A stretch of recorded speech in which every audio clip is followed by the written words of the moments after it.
So switching to the between the screen and the interaction may be a little clunky. Okay, folks, so welcome. This is lecture number 4 for HUL256. The end of the second week of class. I'm amazed how fast things are going already. I'm starting to record a little bit late because we had a long conversation about really pedagogy, what kinds of things work in classrooms, attendance policies, that sort of thing. And I have to apologize. I realized that I ended class early on Monday. I think I ended it after an hour and 10 minutes of lecture instead of an hour and 20. And actually, for the last many semesters, I've been teaching on the 1 hour class slot, because I had some sense that maybe an hour and a half is too long in terms of people's attention span, especially in this kind of online COVID space. So I'm very used to preparing material and thinking about material in 1 hour chunks, and it's taking me some time to calibrate. I don't really have a sense of what's the optimum amount of material to cover in an hour and 20 minutes. I suppose even if I don't cover all the material, or even if not all the material is absorbed at that time, there are the recordings to go back to. So let me return to what we talked about on Monday, where our aim is to pay attention to the use of language in the context of critical thinking. And the point that was raised in the Hurley reading, and also in a different way by Lakoff, is that sometimes the use of highly emotively charged language can lead us into believing things without even realizing it, or presenting things in a context where the way we present it has implications that we may not sign on to. What I mean by that is, for instance, if you start arguing whether tax relief is a good idea, you've already bought into this idea, if Lakoff is to be believed, that taxation is an affliction, is something problematic, and you may not have that intention. You may be quite neutral, or you may be positive about raising taxes in some contexts. So that's the background to be careful of, and we'll see a couple of weeks from now, I think, in the discussion of propaganda, that this can have quite serious consequences. So that's the first point. The second point is, which we also discussed last time, if a word has emotive meaning, it will also likely have some kind of cognitive meaning. And one exercise that you'll do next week is to ask yourself, look, what happens when you separate the emotive from the cognitive meaning? And it's quite a useful thing to try and do that and see, look, do you react to these statements differently when that separation happens? Let me see if I can give you a couple of examples of this by sharing my screen on the Hurley reading. And this is what I mean by the clunkiness, because my tablet doesn't allow this in an easy kind of way. What I'm going to do is just turn to a couple of the exercises that Hurley has.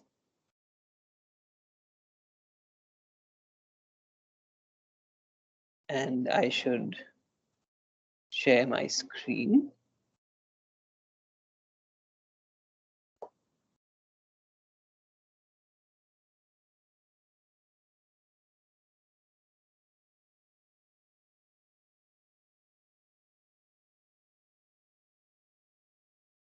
And you know what?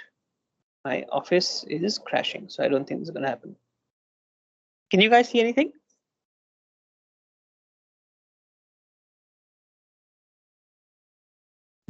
Yes, sir. What do you see? Your device is some PDF, concise introduction to logic. Has opened up? Yeah, Yes. yes. Okay, Sir. fantastic. Shockingly, it's actually working. So I'm going towards the end of that reading by Hurley and just showing you a couple of examples. Let's look at example 6. And maybe I can have somebody who to read this out, and I'll take a um, somebody who's not read out anything before and ask them for. I'll give preference. Can I have a volunteer to read out number 6?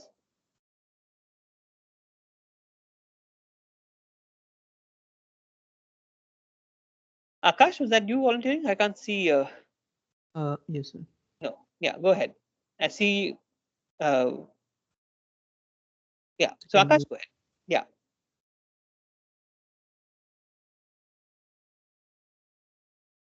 go ahead.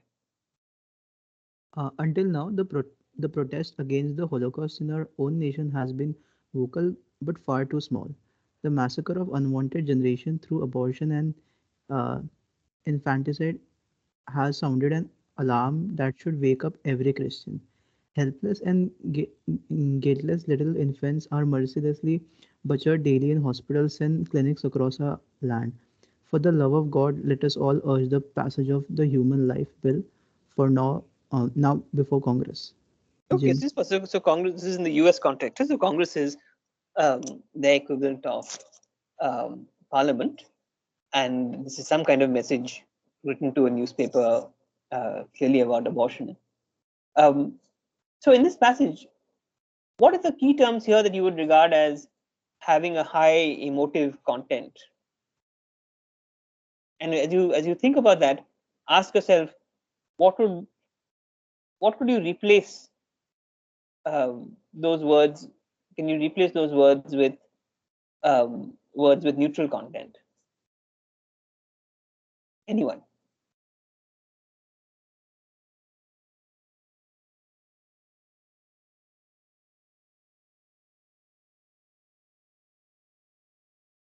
First of all, is it clear what the passage is saying?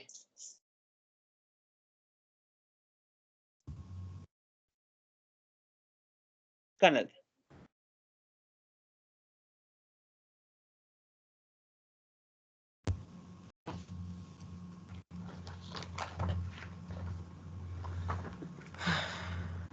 Go ahead. Yes, sir. So like half of the entire passage seems to be filled with emotive words like massacre being one of First them, of all, hang on. Before guiltless, we start that, what is helpless, the butcher, hang on. What is massacre. the So there's what is four the right overall off the passage bat. saying? Um, Hang on. and What's the overall all message the passage is giving? yes, sir. What's the overall message that the passage is trying to convey? Yes, sir. So the overall message of the passage seems to be that the Congress that the that abortions are somehow they are fundamentally immoral and I'm losing you, huh? In the middle, I've lost you.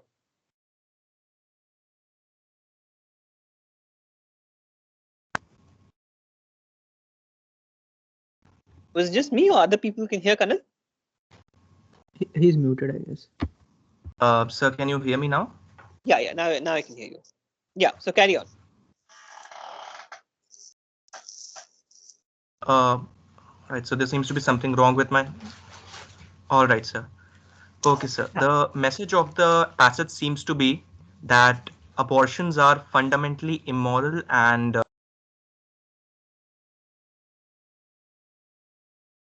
Now I've lost you again. Maybe we'll ask somebody else to cover. Anyone want to just come in for Kanad until he gets his audio sorted out? Sumedha, go ahead. It seems that the passage says that abortion are like immoral and they should be made illegal by like the author wants to urge people to like kind of pressurize Congress into passing the human life bill that kind of makes abortion and infanticide illegal. Okay, and that seems correct. What is the what are the key emotively charged terms in the passage? Like mercilessly butchered daily, and like um one thing I think that it is emotively charged is that appeal to Christian, like that sounded an alarm that should wake up every Christian. Like Okay, well, there maybe is it kind is of addressed to Christians. yeah, okay, it is like felt kind of unnecessary in that sense. Like it wasn't really necessary that it should have sound an alarm and that should wake up every Christian. Like it's kind of implying that everyone is sleeping when you like you're just sleeping, you are ignoring the existence of such issues and everything.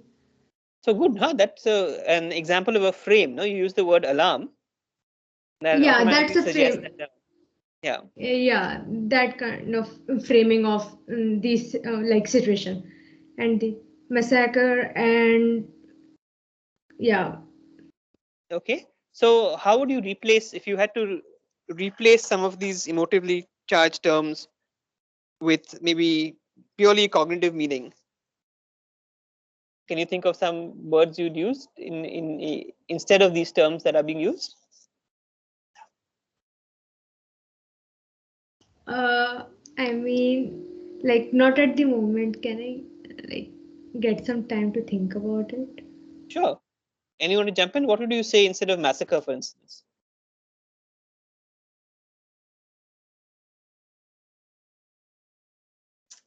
So let me phrase my question to I think death yeah, would be much more neutral. Like killing death or is killing, maybe. killing is also seen as somewhat like in a negative sense, but death or causing death of, I think that must be much more neutral than massacre. So good. You could say causing the death of, in fact, maybe even unwanted generation. If you replace that sentence with Yeah, not an causing the death unwanted of generation. causing the death of fetuses, um, um, should be something that uh, uh, So people should be concerned infanticide about. is in itself, I think. Yeah, like infanticide itself describes the whole thing, abortion and infanticide. So I don't think such like adjectives must be present. So you Like might we think, can look, totally. maybe the cognitive meaning is just abortion and infanticide should be a cause for concern. Yeah. And think about how you react to that sentence, which is a much more low-key sentence. You might not, you might ask yourself, look, well, should it be a cause of concern? But let me think about it. Um, can you feel the difference if you replace a sentence with that? Yeah, of course. Like there is a difference in the emotive appeal. Like Um, and the the point that early, yeah, go ahead, Sumedha. the current phrasing of that like whole paragraph seems like you are guilty if you don't agree with the author. That kind of phrasing the author like Jim Key has used. Right. So that's Like precisely the for point. Yeah, go ahead. Sorry, I keep interrupting you, Sumedha. no, it's like it's a discussion. So for like the phrases like for the love of God and like phrases like that, it kind of like highly emotive and appeal. So again, But main point, yeah. Let me now. I will interrupt you. yes, And, sure. so the main point to drive home is that if in fact the question is should I vote for this bill or should I urge my local member of parliament to vote for this bill, um, maybe I should, maybe I shouldn't.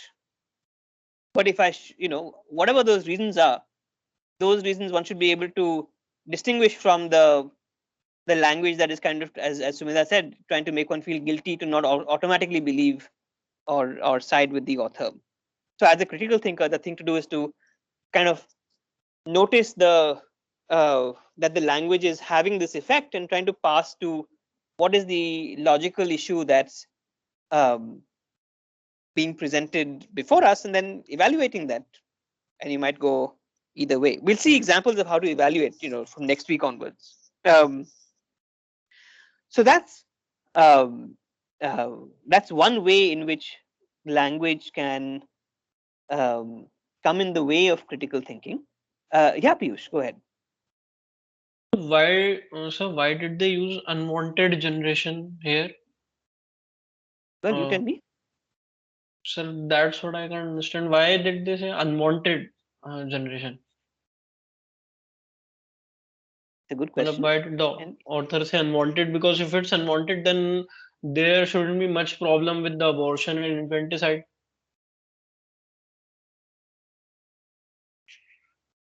any thoughts on that? I can't wrap up my mind. Matlab, I can't understand why he said unwanted. It doesn't make any sense. Well, I think one uh, part of this is maybe more. What's more important is the generation aspect, because it makes it sound as though abortion is like some organized killing of a whole generation, right? As a single entity, whereas presumably it's individuals deciding that they don't want to keep their um, uh, they don't want to keep their pregnancies, they don't want to bring them to full term. um, at any given moment, the whole constellation of people who choose to do this are doing this for individual reasons. It's not like there's some central planning that decides that, look, we want to kill off this generation of kids who are not wanted. um, so I think the word generation is also doing this a certain kind of emotional work that maybe we should be um, a little bit attuned to. I imagine, Piyush, the unwanted is partly also um, uh, placing the burden as, look, these are unwanted, they're maybe defenseless, and therefore we have to sort of um, act on their side. Just because they are unwanted by um, their parents to be, doesn't mean that they shouldn't be defended. Yeah, Sumita. So I think the word unwanted is here to further guilt trip into like individual, like you said. Uh, for example, looking at someone like their offspring as unwanted should itself should be in it itself should be a like kind of a sin, like the kind of implication that framing that revolves around the word the massacre of an unwanted generation, kind of like it's kind of ironical use, I think. Okay, interesting. I hadn't thought of that. Um, but just to note again, and we're going to come back to these kinds of examples. In a way, you have a whole subset, a whole aspect of critical thinking that we've just gone through. Somebody is making a claim in this case in a newspaper, but they could be making it on a TV show, they could be making it in an election rally, they could be making it in a political manifesto. There are a whole bunch of contexts in which claims are made. People are exhorted to do certain things and not to do certain things. And again, in keeping with this Elliot Cohen kind of idea, the critical thinker wants to make up their mind on the right sorts of considerations. And in these cases, perhaps, that's certainly my sense, and I think it's, at least for those who've spoken, your sense as well. Um, the use of this emotively charged language is kind of static. It's coming in the way of thinking clearly about these issues. I'm going to turn to another um, another kind of example, not from Hurley, but from Carroll.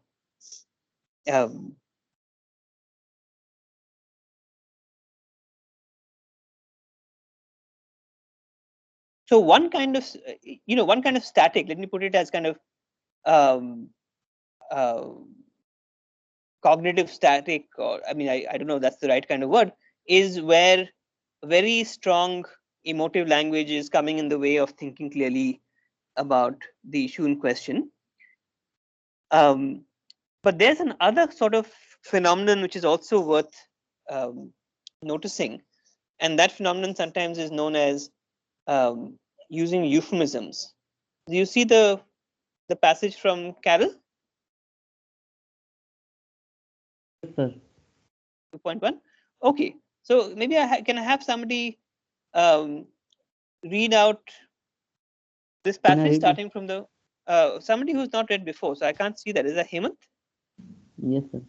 Okay, so Hemant, unless I get some more, if I don't get more volunteers, I'll come to you. But like I said, I want to just spread the. So Priyanshi, go Okay, ahead. sir.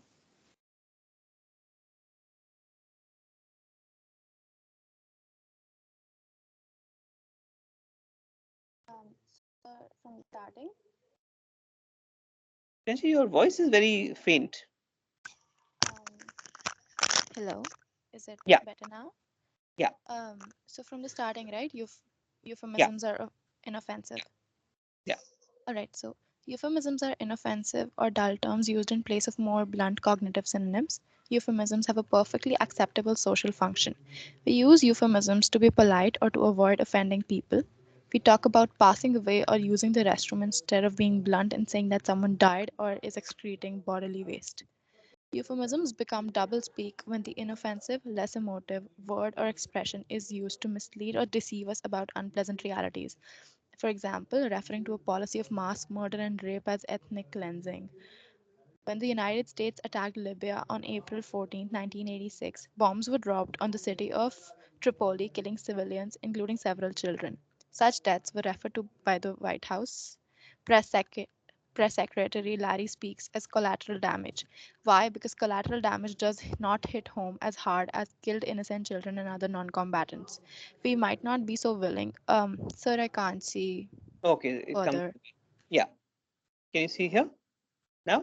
We might not be so willing to support our government's actions if we put it bluntly that in retaliation for killing innocent Americans, we killed innocent Libyans. A murder for a murder is the truth, but the truth is too ugly to face. We use language to soften the truth, to reshape it to a form we can stomach or even be proud of. Instead of So saying that a just pause. person.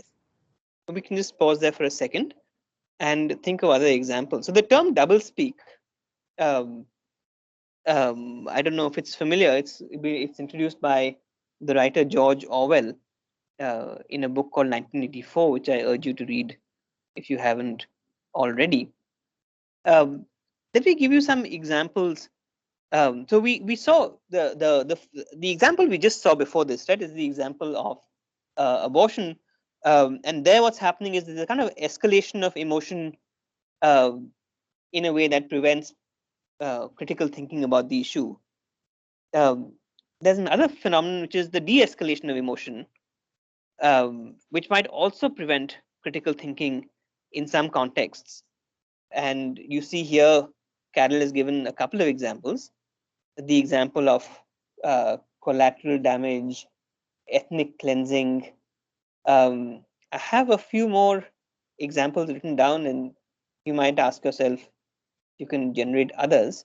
Um, what does the term enhanced interrogation mean?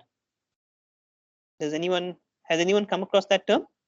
And who uses the term enhanced interrogation mean? Has anyone come? Okay, Aryan, I saw Aryan's hand up.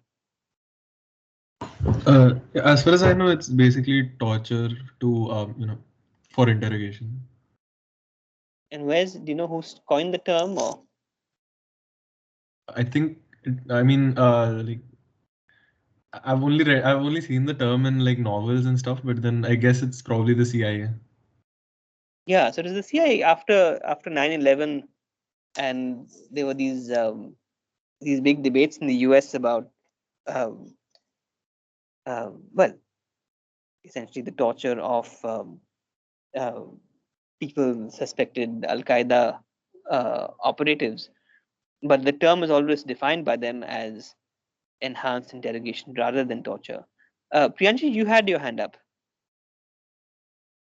Oh, it was the same thing that Aryan said, like to Um, explain what enhanced interrogation, what I thought enhanced interrogation meant.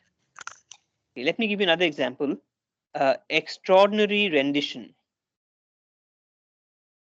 Maybe these are worth typing out because they're complicated phrases. That anyone? What does extraordinary rendition mean?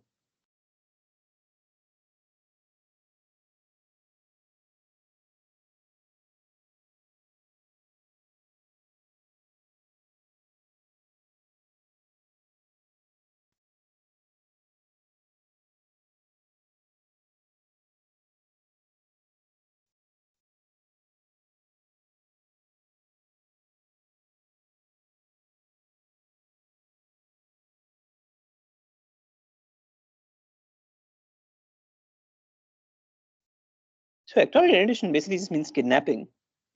It's when suppose there's a suppose an American citizen has been arrested in India on some um, uh, well, but suppose an American citizen um, murders somebody in India and then goes to some third country to hide, and the legal process would be to ask that country for the term is called extradition, right? You ask somebody to um, repatriate or release somebody who uh, you want um, uh, for the purposes of your own criminal justice system. Instead of that, if India sent in a bunch of commandos and tried to get that person out by force, um, that's strictly speaking supposed to be illegal. Um, might well be regarded as a form of kidnapping, but the term that again I think the CIA pioneered for this was um, extraordinary rendition. And again, this is in the context of 9/11, where um, a lot of these Al Qaeda operatives were uh, being taken forcibly from wherever they were, Afghanistan or Thailand or whatever. Um, so that's the term that's used instead of kidnapping. Um,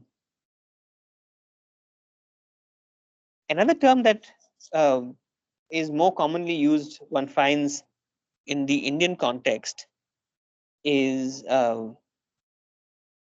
this term.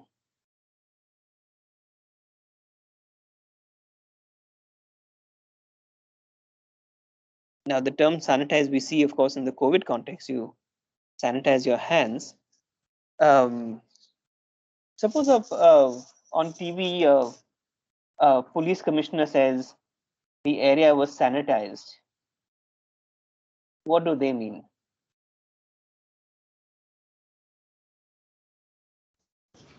Remove the things which might harm some people around them. What do they typically mean when they say, give a press conference and say such and such area has now been sanitized? Um, Yeah, yeah. quote unquote criminals have been removed from the area. And how have they been removed from the area? Forcibly, Typically. most possibly, and in manners that might be illegal for a police officer to do. Okay, still being euphemistic. So, what might be one way of removing a criminal that's illegal for a police officer to do? Um, like they could forcibly take somebody out of their home just because they feel that in that particular area, they might have been causing chaos. Okay. Or Other kill thoughts? them on the spot, maybe, which is Yeah. illegal. So the term sanitize is usually used in police context to mean kill. You'll see this um, in the context of, let's say, Nakshal violence or um, you'll see them well, but in addition to the term sanitized. So I'll see this in the context of uh, alleged terrorist violations. So there's some terrorist attack, and then the uh, the people claim to be behind the attack are killed, and then say, look, the area has been sanitized. What's another euphemism that's very common in India for the killing of criminals on the spot? And I should say, in these cases, the killing of one should always be careful at alleged criminals, because they haven't been found to be uh, guilty in a court of law. What's the term that's used?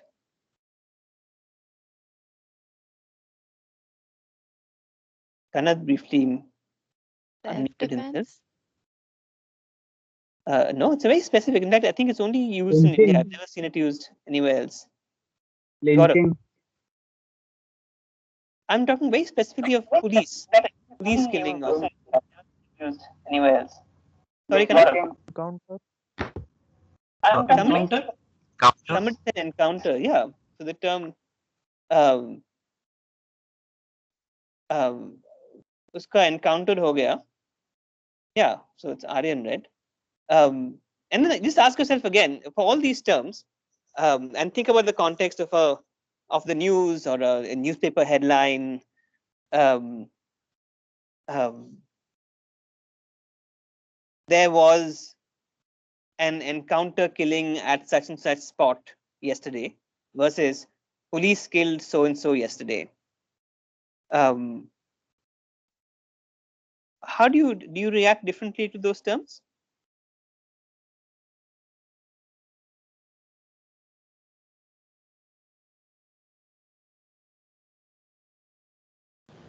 Sir, could you please repeat that part? Oh, I was saying that think Can you about the repeat? term encounter killing. Encounter killing is a euphemism that's used in India for when police kill a suspect, essentially. Um, and I'm asking you to think in a newspaper headline, for instance, if you read the phrase police encountered um, two suspects versus police killed two suspects, would you react differently to those two headlines? Encounter can be something which they are doing with some legal permission, I guess. Or killing is more like they think that this person is not a right one, or maybe a criminal, and I just like should kill this person too. I mean, that can be a difference. Not sure about it on. Okay, I saw Sujit had his hand up, and then Priyanshi also had a hand up, so we can go in that. Sujit and then Priyanshi. Sir, I was thinking that similarly as Sushant said, that the killing might mean something different. Maybe because of Your audio is very unclear. At least I can't hear it. I don't know if others can. Yeah, he just agreeing was saying that he agrees with Shashank, nothing else. Okay. hello, hello, sir. Am I clear Yeah, now? yeah. Yeah, I was saying that I'm the Shashank said that was correct, and especially in these days where the people in Meghalaya and the in northeast states they're been killed by police. So killing will of course mean something different than encounter. So when you say there was an encounter, that sounds so neutral, right? That sounds as though what could be problematic about there was an encounter, but to say there was a killing, that makes you want to at least ask, look, was the killing justified? Maybe in many cases killings are justified. I'm not saying that killings are never justified, but the point of this paying attention to language is you should at least be able to point to what the issue is at hand to question or debate. And language can sometimes take you away from there. Priyanshi?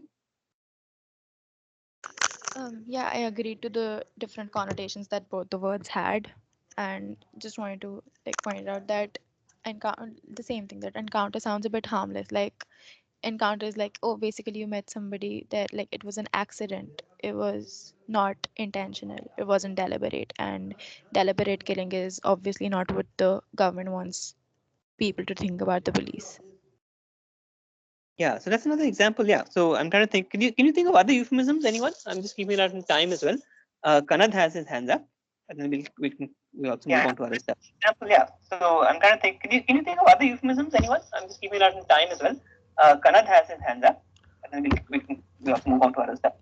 Yes, sir. Actually, I didn't have another example in mind. I just wanted to point out one difference to to what Priyanshi said. That basically, I would say that even encounter, when people hear the word encounter, they still know that the killing has been deliberate.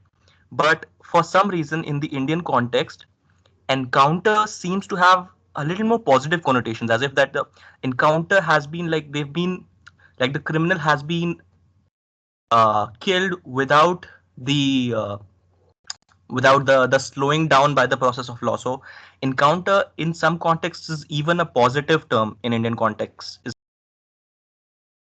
Yeah, it's a remarkable fact that uh, in India, I mean, maybe there are good reasons for this, but or they're good. There are explanations for why it's the case, but it is remarkable that in India, um, you felicitate sometimes police officers as encounter specialists. I, I mean that is because of the way in general movies portrays the way people policemen do the encounter. Well, but I think movies probably also just take off um,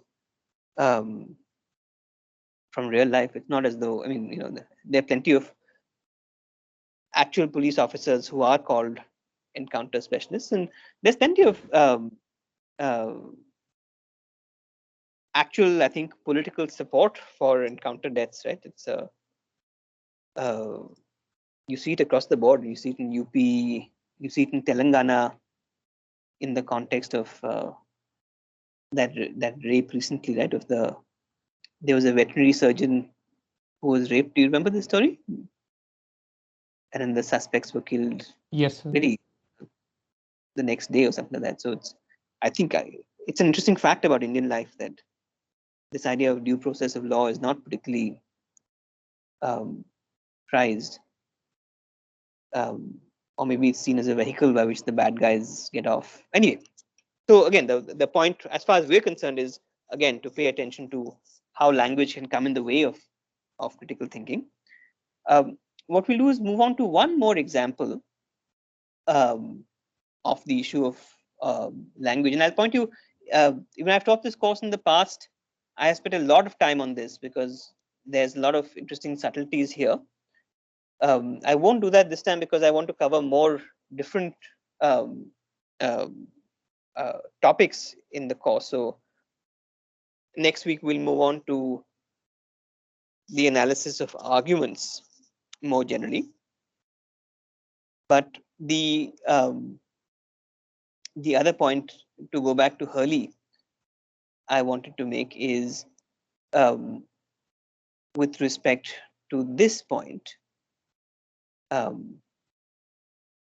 having to do with some of the ways in which cognitive meanings can be defective, right? So our exercise has been to separate cognitive from emotive meanings, but just because you get to cognitive meanings doesn't mean that um, we are in a good space as far as critical thinking is concerned, because cognitive meanings themselves can obscure um, critical thinking. And Hurley points out two ways in which they can do that. One is vagueness, and one is ambiguity. And there are two examples that are given. Right, one is this. The case of vagueness is the case where you have some term that has basically fuzzy borderline categories. So a classic term in philosophy is like bald. It's often clear exactly what uh, who counts as for sure bald and who counts as for sure not bald. But there'll be an intermediate range where it's very hard. There can be reasonable disagreement. One person thinks, look, this person is bald. One person, no, that person isn't bald. Um, sometimes, what are the examples Hurley gives? Love, happiness, peace, fresh, rich, poor. Often it's just not clear what the thresholds are, for instance, to count somebody as rich or poor. There may be a completely clear cases that everyone would agree with as this person is rich, or everyone would agree that this person is poor. But there are in fact lots of interesting theoretical questions that you might study, for instance, in a class on in development economics as to what those thresholds are. Now, normally this may not be a problem. What matters is we don't need 100% precision in every context, but what we do need is precision of the right sort for the context in question. So if I say, for instance, um, uh, pollution, if I, for instance, if I issue a government directive that says when pollution is high, schools must be shut down. What might you make of a directive like that?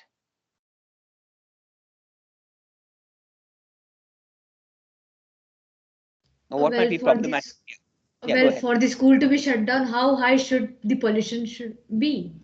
Like, what's the threshold, or like the exact level is unknown in that statement. That's right. So in many cases, it's going to be important to understand what the threshold is, just to interpret or to follow up a directive like this. If I say, for instance, unemployment, I mean, so when we use terms like high and low, that's a place where often it's important to ask what the threshold or what degree of precision we're talking about.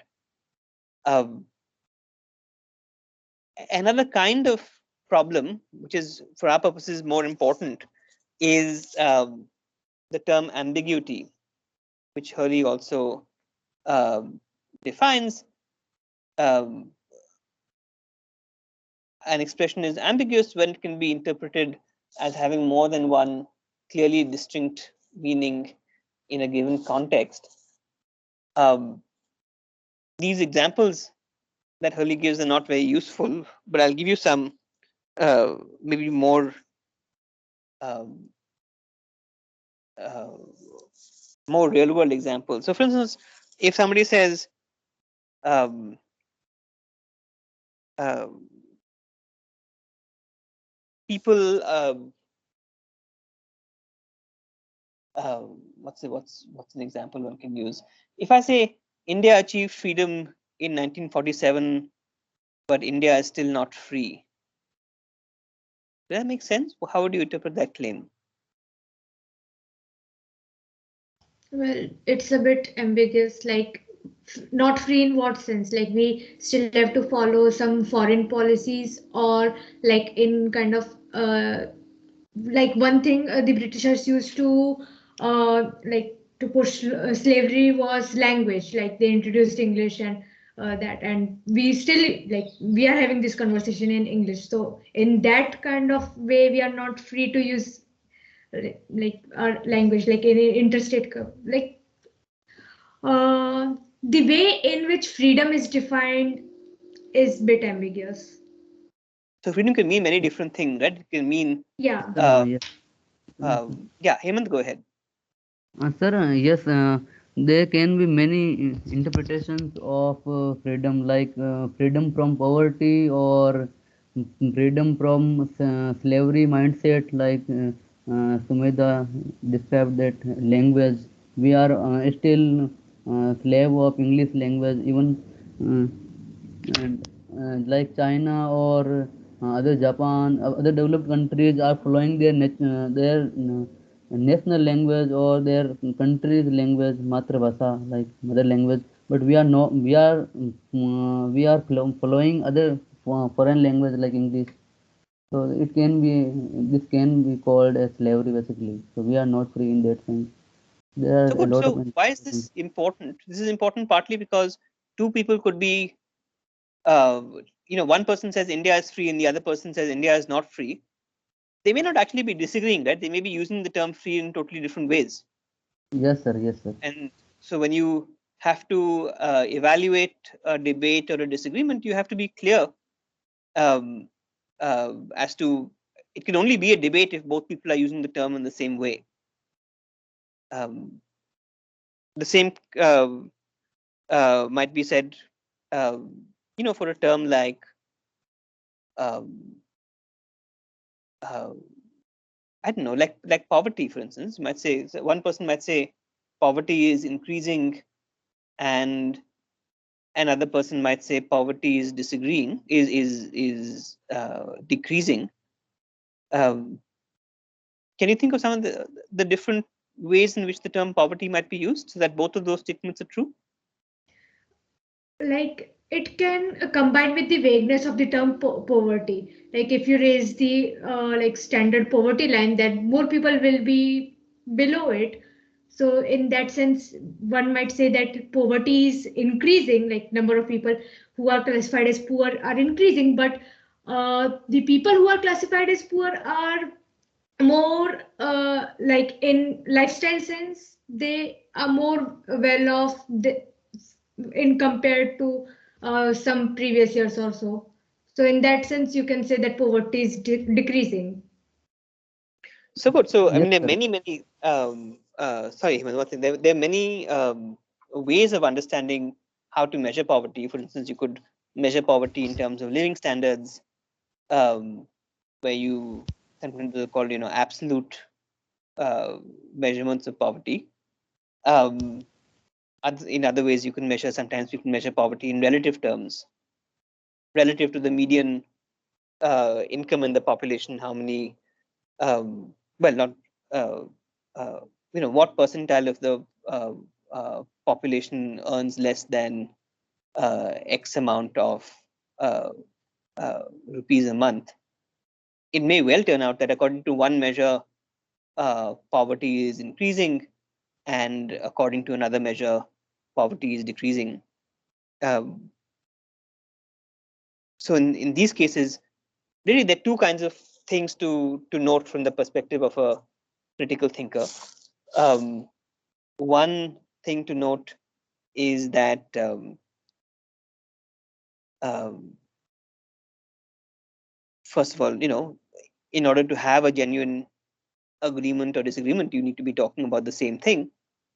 The second thing to note is, well, just to ask, is there, if you're having to evaluate the claim, well, you need to know how this person is using that term, and sometimes in different contexts, um, the term may be used. Some usage of the term is better than others, given the problem you're trying to solve or the particular context that you're in. Um, for instance, um, you might think, look, the term. I think we talked about this before. We talked about this last semester. Think about the term COVID-related death, and you might think, look, well, what are some of the different interpretations of the term COVID-related death? Have we talked about this before? Yes, sir. We have, right? So what are the different interpretations?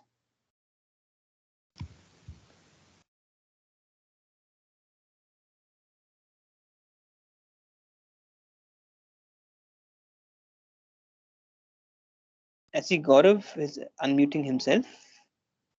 Sir, one interpretation can be that the deaths which have occurred not directly because of COVID, but because of some other diseases which patients had, but they could not get proper medical attention because the hospitals were stormed by COVID cases.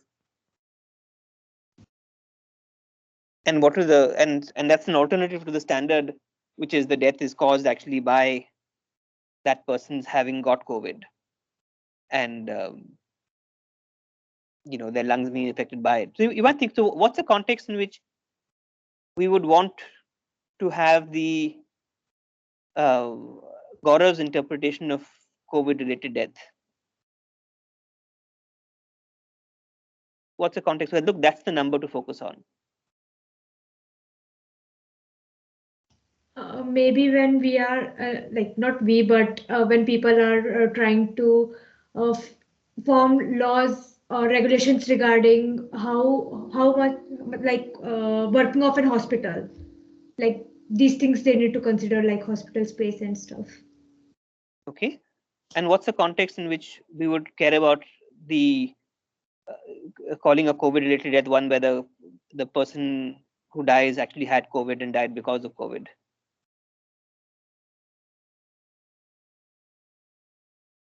Could be called a COVID related death too, but it should No, be I'm saying, called because what's a sure. So one good, that's a good point. That is, in the case of ambiguity, sometimes it's just useful to introduce further terminology, and we just say, look, a COVID-related death is a death of somebody who didn't have COVID, but which was caused in some way because of COVID. Whereas uh, we just we just use a different term. We say, um, I don't know, what is the term you use, Priyanshi? Just COVID caused death, let's say. Or you could say, directly or indirectly COVID related death. But my question to you was a bit different. My question to you is, what are the contexts in which we would want the narrow, we would care about the narrow number, the number that is just about who actually died because they had COVID, versus what are the contexts in which we might care about who died in general, in some sense because of COVID, even though they didn't have COVID. And I'm sorry, this is a term, I'm sure for many of people in this call, including myself, they would have lost people perhaps who in either of these categories. So I apologize if it's a if it's a sensitive question for you to think about, but it's important. I mean, it's part of the world we live in. Sir? Yeah. So Priyanshi and then Hemant. all right. So Sir, when we talk about people who were infected by COVID and that's why they died, we'll be looking at suppose medical surveys and possibilities to lessen the pandemic, or maybe look at the impact of of the pandemic in terms of the people who died by infection, right? But when we'll be looking at COVID related deaths, we'll be looking at a broader social view that there might be deaths because somebody was unemployed and could no longer support a livelihood and support life, and like many other things. So it would Okay. be a broader social narrative. Okay. Hemant. sir, I think we can say COVID-related death to a person if a person have any symptoms of which COVID COVID which shows that COVID may be in the person may be infected with COVID, then we can say it COVID-related death. That's right. So what is the broad point? And I guess we should be wrapping up now. What is the broad point that I wanted to make in the context of thinking about language and ambiguity? Is that, well, some of these terms are ambiguous. Sometimes one resolution of the ambiguity makes sense in some contexts. So in some contexts, we would want to know exactly how many people are being infected. For instance, maybe we may want to know how many how much oxygen to procure if you're uh, the Delhi state government, and you're worried about a COVID third wave. You have to think about, and you want to estimate, look, what are the COVID related deaths in the narrow sense. It's the narrow sense that you care about if you want to make sure you have enough oxygen supplies in your hospitals. But if you're thinking about what social policies you want to put in place to mitigate the pandemic, maybe you want to think about the larger scale, right? The people, not just the people who couldn't get hospital services because of COVID, but maybe, as Priyanshi said, people who lost their jobs and in the extreme step took their own lives as a result of it. As a critical thinker, when you come across phrases like this, very useful to have a little bit of a internal check. What exactly do people mean in this context? Often the ambiguity is, it's being used in good faith. The person using the term hasn't thought through the multiple meanings that they could have. That's not always the case. There are cases where, again, some entity, it could be a government, a political party, a company, an individual, will exploit ambiguity to get their way or to hide something wrong that they've done. We'll see examples of this as we go along. Excuse me. Okay, so I'm going to stop here. I'm sorry again, we couldn't take up the tutorials this week. I'll send out either tonight or tomorrow morning readings for the next couple of weeks. I'm still trying to also rework the syllabus in order to cover a little bit more than I've covered in the past. So I will see you guys on Monday. And meanwhile, happy Makar Sankranti, Lodi, Pongal. Have I missed out anything else in terms of what By the people way, have said? where's the bunch today? Didn't see them. Sorry? Nothing, sir. Nothing. Okay. Chalo. Okay. See you guys. Good evening, sir. Bye. Bye. Okay.